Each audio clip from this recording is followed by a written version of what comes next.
Chiefs Kingdom, it is time for training camp. Kansas City has arrived at training camp. We're going to talk to Matt Derrick about the arrival of the Chiefs to training camp. Patrick Mahomes talked a little bit. Andy Reid talked a little bit today on Locked On Chiefs.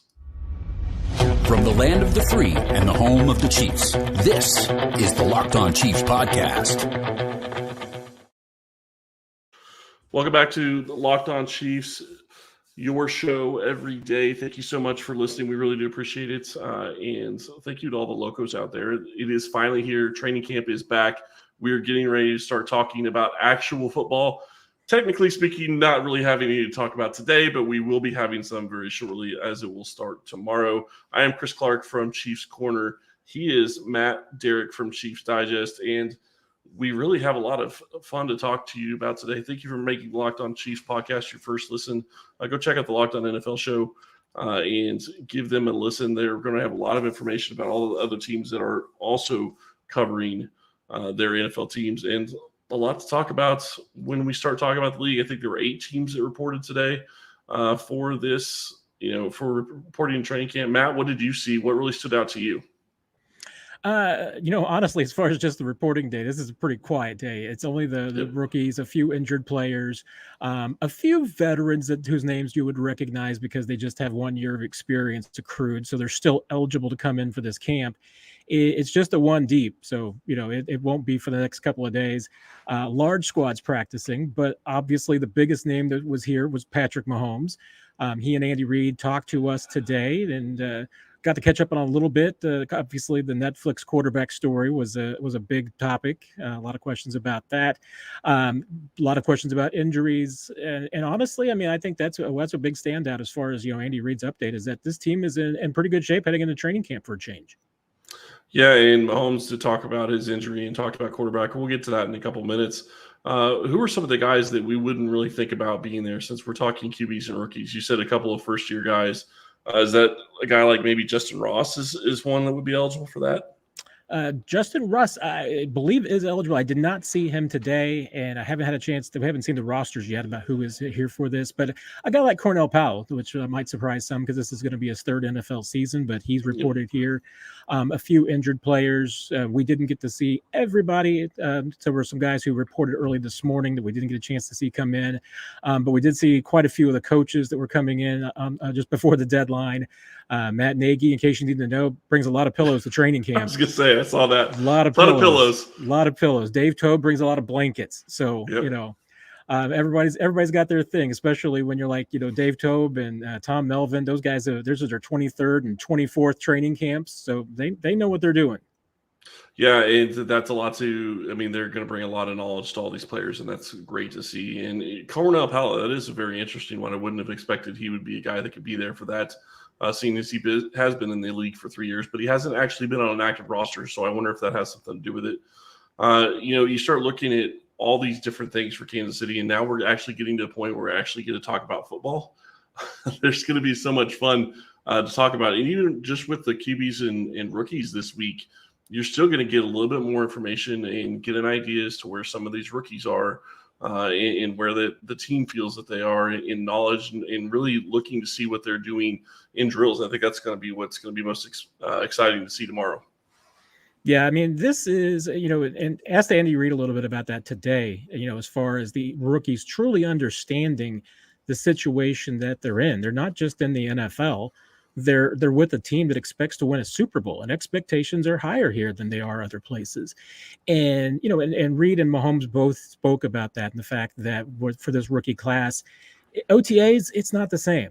There's limitations on what you can do. So, there's not the contact, there's not the long days that you have in training camp. You certainly, back in May and June in Kansas City, you don't have the heat and the humidity that you have in St. Joe. This is a physical and mental test, and they're going to get things that they haven't had before. Some of them might, think that they've had some tough camps and tough practices in college. This is going to be the next level. So, there's going to be some guys that get some wake-up calls in the next few days. And that's one thing, about the rookies that, you learn immediately who did their homework, who stayed in their playbook, who was ready for this and is ready for the season, and who fell behind. And one thing that Andy Reid always says is that you start training camp behind, you can't ever catch up. And that's one thing for the rookies, that they got to be ready to take advantage of this from the moment they get here. Well, as you start looking at being able to take advantage of it, but I think also if you start back and you go back and look at last year and what the rookies were able to build on, I'm mainly specifically talking about the DB room. I'm pretty sure that a lot of their stuff was built at training camp. You look at the chemistry they had, the ability to be around each other all day, every day. Basically, for the next couple of days, the rookies are going to have that ability to be around just those teammates that are rookies and the QBs, obviously. But that gives them a head start to create chemistry for those people. And I will say, just so everybody knows, Matt is actually at St. Joe still, so give him a little bit of a pass on that. But you look at all of what it's going to mean for this class, and you don't have that big 3-corner group class this year. You don't have that type of thing. But all these rookies are going to come in with something to prove. And if they can become a closer, tight-knit group going into training camp, that's going to serve them well throughout the season.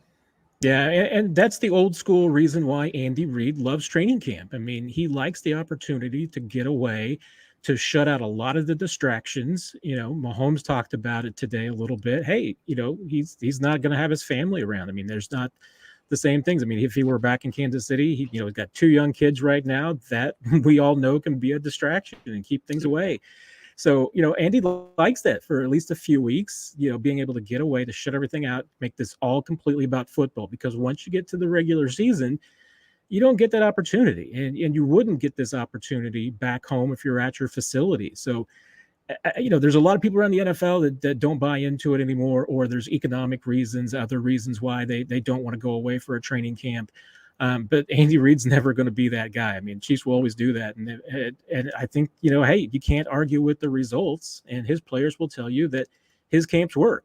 And maybe they don't work for a lot of other people because they're not as organized and they're not as intense as Andy Reid's camps are. This is going to be a welcome to the NFL for a lot of players, even some veterans. Their first Chiefs training camp, they're going to be like, oh, wait a minute, I didn't know. I've heard about this, but I didn't know it was going to be like this.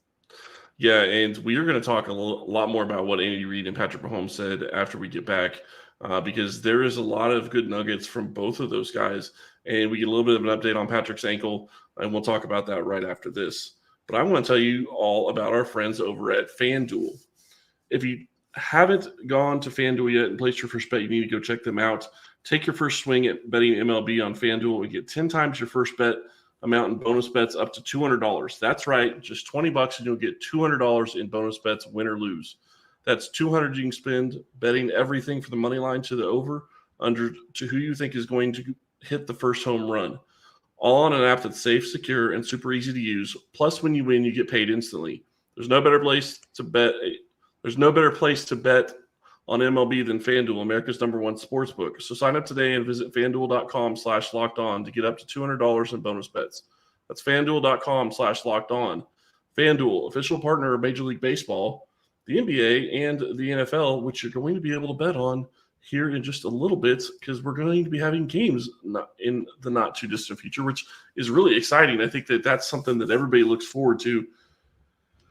Now, if we start talking about the guys that showed up at camp today, and we get into what Patrick Mahomes said, talked about his ankle, and you brought up the question about his kids, and we'll talk about that in a second. But specifically about his ankle, what did you hear from him about that?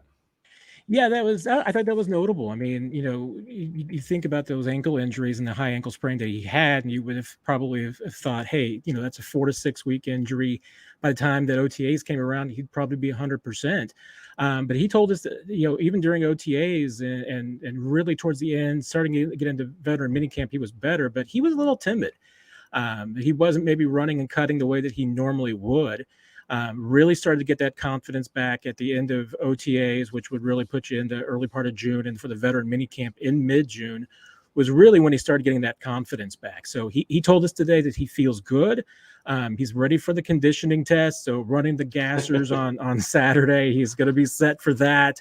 But yeah, it's he said it was still bothering him a little bit even into June, but right now he feels good to go. Although he does not anticipate doing a lot of running outside those gassers here at the beginning of camp. Yeah, and you start looking at what that's going to mean.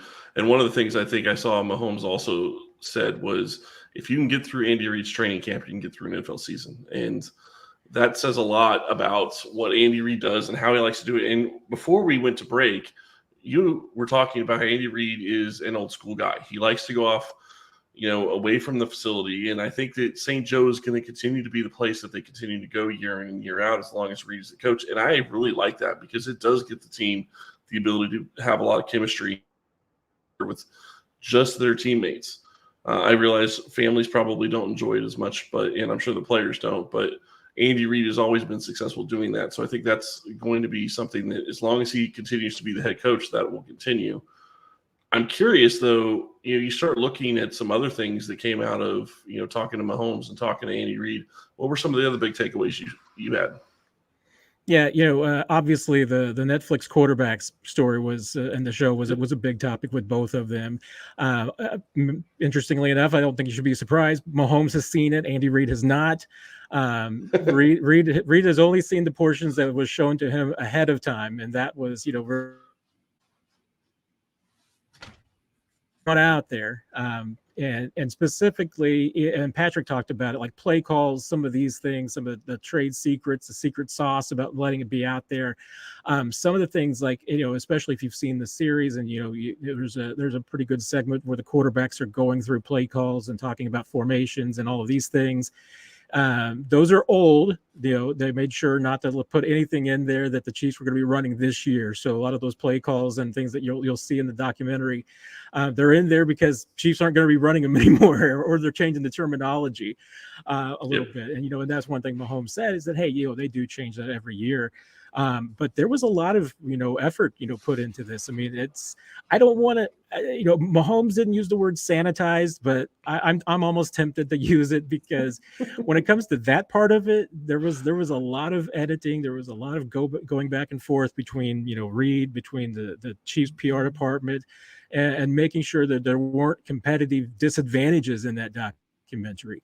Now, Mahomes will obviously tell you there wasn't a lot sanitized when it comes to his language or things that he said. I was going to say that would be sanitized, because that first episode was, and I get it. He's out on the field, he's competing.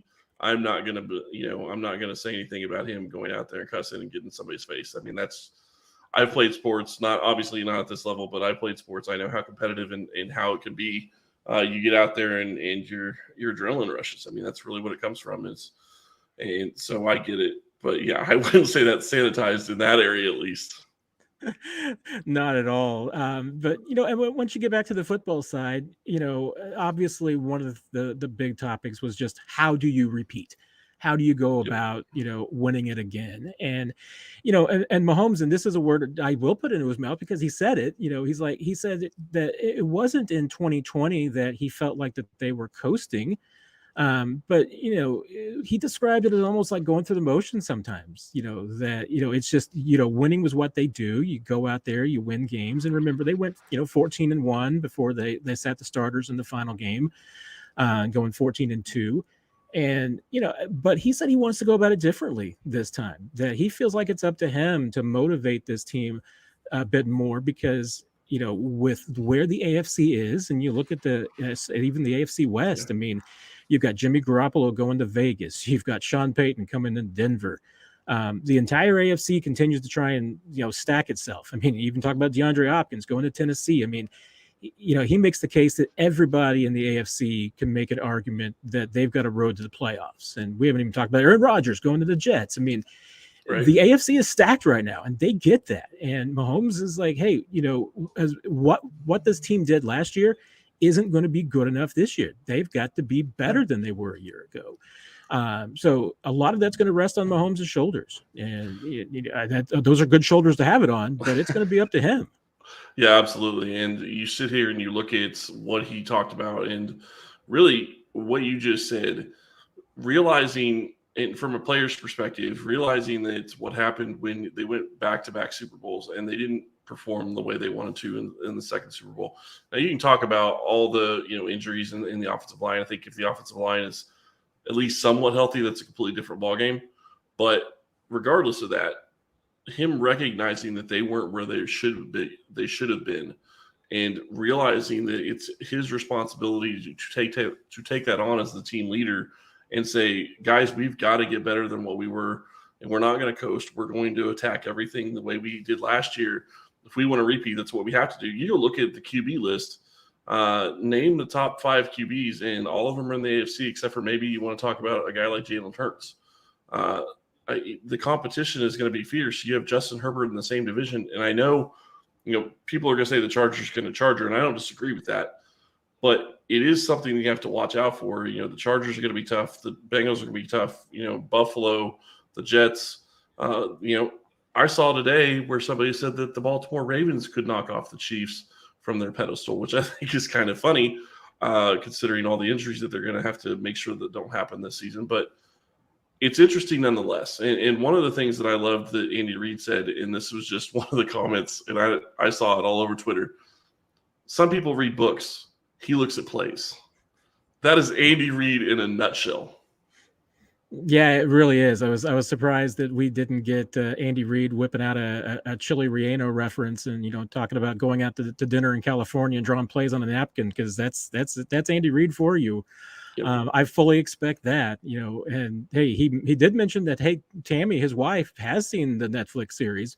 I did not expect that Andy was going to be sitting down to watch the show, because I think he would rather, if he's going to spend his time with some football, he would rather spend his time working on some plays, watching film, that kind of thing, rather than something like that. That's who he is. I mean, he's driven. Although I will say I thought one of the more intriguing moments in the Netflix series, and I hate to be a spoiler for anybody who hasn't gotten there yet, but there's a really nice moment with Andy Reid and Patrick Mahomes' daughter, and that's a side of Andy Reid that you probably don't see a lot, but that is the grandfatherly Andy Reid that's in there somewhere. We just don't see him near a football field very often. Yeah, and the fact that he is willing to do that, I mean, it doesn't surprise me, but just to be able to see that, I fully expected that was Andy Reid, just because of the way he is with his players. He's going to be somebody that's going to be a jovial type of guy and want to be close to their family as well. And so it doesn't surprise me, but you're absolutely right. That was phenomenal to see. And there is still a lot to talk about, especially about what other injury information we found out from camp today. And we'll talk about that in just a second. But the other thing that really I want to make sure you all know about, we will be covering the Chiefs 5 days a week here at Locked On Chiefs, and we will have coverage about training camp. Ryan should be returning tomorrow, and we will have more information about it then. Now, before we get into all of the other stuff that we could talk about when we get into training camp, we ought to talk about the injuries that we did hear updates on. So I'll let you go ahead and take off on that. Yeah, really just 2 injury updates today from Andy Reid, and both of them were expected. Tershawn Wharton will start training camp on the physically unable to perform list, coming back from the ACL. He should not be too far away, but it was not a surprise that they were going to keep him on the PUP list. Remember, that keeps a lot of options open. So if you start training camp on the PUP list, you don't have to go to injured reserve later. I mean, if he's going to need more time to recover, it makes it much easier for him to be able to return to the active roster, and anytime during the preseason that he's ready to go, they can activate him. What you don't want to do is bring back an injured player too early and then they get hurt, because then IR is your only option. Right. And that really limits your opportunities. So if you got a player who's nursing an injury, PUP list is where you want to be. The other injury that also means that Chris. they can't. I'm sorry, I'm just going to say that also means that they couldn't have really participated in minicamp or OTAs, though, right? Correct. Yeah. So that's the other clarification really quick. Sorry, go ahead. Yeah. And the other one to note is Isaiah Pacheco. That one was a little bit more open-ended. Andy Reid did not really say that he was specifically going to start on the PUP list. He doesn't report officially until Friday, so they have not had the chance to go through his physical and evaluation. But my expectation is that he will start on the PUP list. That's certainly my understanding. And that's truly precautionary. I mean, they do expect him to be ready into training camp, but never thought he would be ready on day one. They always thought it would probably be a week or two before he was ready to go. Andy Reid did not rule out the possibility that he was still going to be ready for week one. So that's a little ways off, but Isaiah Pacheco will probably not be working with the team when they start workouts. Their first acclimation day is on Saturday, after reporting on Friday, first practice on Sunday. I'm not expecting him out there, but that was all part of the plan. The Chiefs knew with those surgeries for the shoulder and the hand, he was going to need a little bit more time to recover. Yeah, and it doesn't sound like it's going to be something that they really need to be overly concerned about. I think that, him being on PUP list actually would be probably the best case scenario, and let him stay on there as long as he absolutely needs to, and let him get the treatment that he needs. And when he's back, he's back. I'm sure that that's not going to be – he knows what he's doing in this offense, and I'm sure there's going to be things that he's going to need to learn along the way. But, just because he's on the PUP list doesn't mean – I don't think it means that he can't be on the sidelines at practice, right? It's a little bit different because we actually get to see more when training camp is going on. And a lot of times with guys with injuries, they don't even come down to the field. But there's also a training camp. There's also a tent at training camp where they take a lot of players that are there for injuries as well. So it's a little different. Yeah, it is. But, also, and we'll see. When the veterans report on Friday, there might be another veteran or two that pops up on the list that maybe they're going to be holding out. We all know that sometimes injuries can pop up during the period from which because remember the coaches and the trainers have not seen these players since mid-June. So there could always be something that pops up that they're not expecting. But to only have two players that you're really talking about from an injury standpoint and recovery standpoint right now that's a pretty good place to be for the Chiefs. Yeah, and I would think that you are hoping that we get good news about Snead and McDuffie, who are nursing injuries in the offseason as well. So we'll find out about those guys coming up on Friday or Saturday. The big question on everybody's mind probably still when we're heading into camp is Chris Jones going to show up on Friday? Yeah, and we still don't know for sure. Right. The way that Coach Reid spoke today would certainly suggest that he's a little more pessimistic about it than he was when we last spoke to him in June, when, he seemed to be pretty confident that Chris Jones was going to be there from the moment on day one. Not so today. He said he didn't know for sure that Chris Jones would be reporting on Friday. But he did obviously note that communication was going on between the Chiefs and Chris Jones and his agents and his representation. So as long as the talks are going on, I think you got to feel at least optimistic that something could get done by Friday.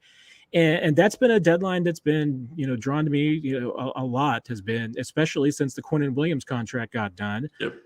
Was that Friday was kind of the big deadline that, and it might not be until Friday that something got done. So still 3 days to get the team there and everything between Jones and the club. I still think more likely than not something does get done, but even if it's not, I don't think it's going to be a prolonged thing. Well, and the other thing when you start looking at that is Jones is in a different situation than all the other guys that are franchise tag that didn't get an extension. He is under contract. He is going to get penalized if he does not show up on Friday for training camp. Now, I don't even know if they're able to get out of those fines because I don't think he can get out of the minicamp fine from before. I know that in the past they allowed that, but I don't know that that's even an option at this point. Yeah, they can't forgive fines anymore for missing any time in training camp. And, but to a degree, how much does it matter to Chris Jones? Right. The fines compared to what his first year money is going to be are probably, minuscule. But, and the only thing you're really doing and guarding against is injury. You don't want to go out there and get hurt and then have a reason that, the Chiefs can't sign you to a multi-year extension at a lot of money. So that's really the driving factor. But both sides seem pretty motivated to get this done. So I still don't think that it's going to be a long-term thing. I agree with you. And I think the other thing that really stands out to me is I have no question.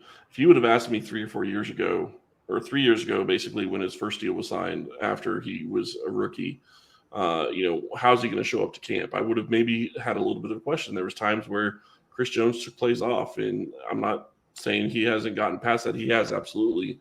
But I have no fear that he's working out and he's working his butt off to get ready for camp. So no qualms in that regard. But you're absolutely right. The big question is if he gets hurt in the next couple of days before he reports to camp, that's an issue for him. Yeah, and I remember, Chris, you and I had a conversation at Arrowhead one day back in Chris Jones's rookie season. We met up and we were talking about jerseys and whose jersey should you buy. And I said, hey, get a Chris Jones jersey because this guy's going to be here a while. He's going to be a fan favorite. He's going to be somebody that people like. and he's going to be with this club. And because hey, I'm not right all the time, but it was evident to me that there was nothing wrong with this guy, that he was going to work, and you could tell from day one that he was not going to be somebody that was going to show up out of shape. I mean, even Chris gets mocked for his size and maybe his baby fat and every once in a while, but tell you what, that guy has worked hard to get himself to where he is right now. Yeah, no, I agree with you, man. And it's funny you mentioned that because I had actually kind of forgotten that story, but you and I do remember talking to you about that.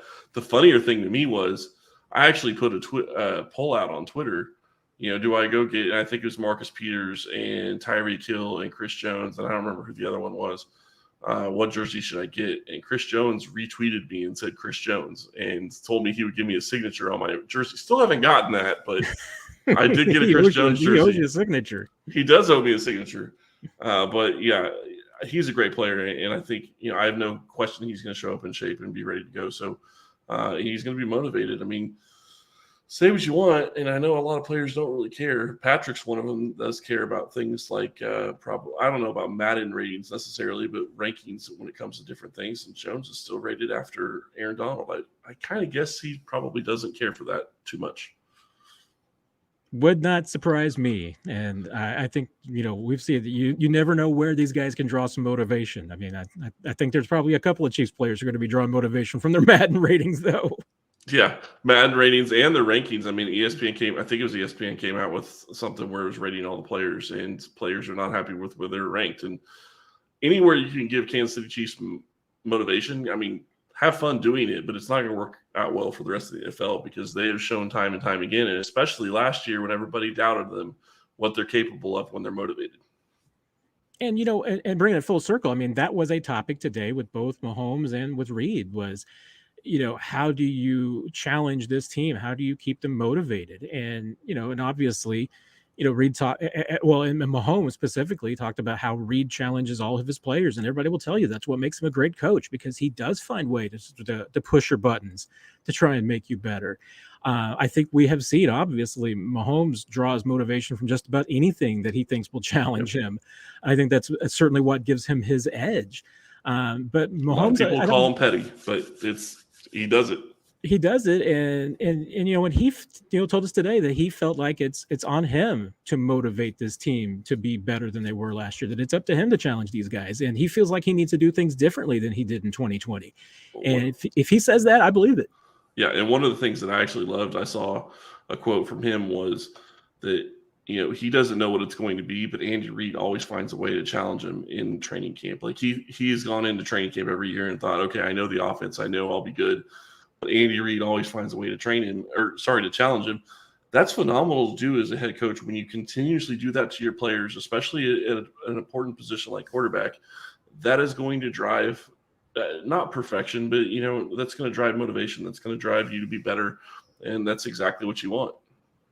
And that's why the players love him. I mean, that's why they do, and that's why this team wins. I mean, make no mistake, they got the quarterback, but it starts at the top of the head coach. Yeah, it really does. And you got to love Andy Reid being here for his 11th season in Kansas City. And Kansas City is now kicking off training camp, getting ready, trying to go back for an 8th straight division title and a 2nd straight Super Bowl title. So we'll see how that turns out for them. Matt, thank you so much for coming on. Really do appreciate your insight from training camp. Tell people where they can find you. You can go to ChiefsDigest.com to get everything. You're going to actually find me on the Associated Press today. I was filling in, so you'll get a Chiefs report across the country from me. Follow me on Twitter @MattDerrick, Threads, Facebook. You can find us anywhere. And I thought you told me you were on AP, so I want to make sure you got that shout out there. So really appreciate you coming on today. Tomorrow, Ryan is going to be back. We're going to be talking training camp and talking about all the stuff that's going on at training camp. Be sure to check that out, and we will talk to you tomorrow.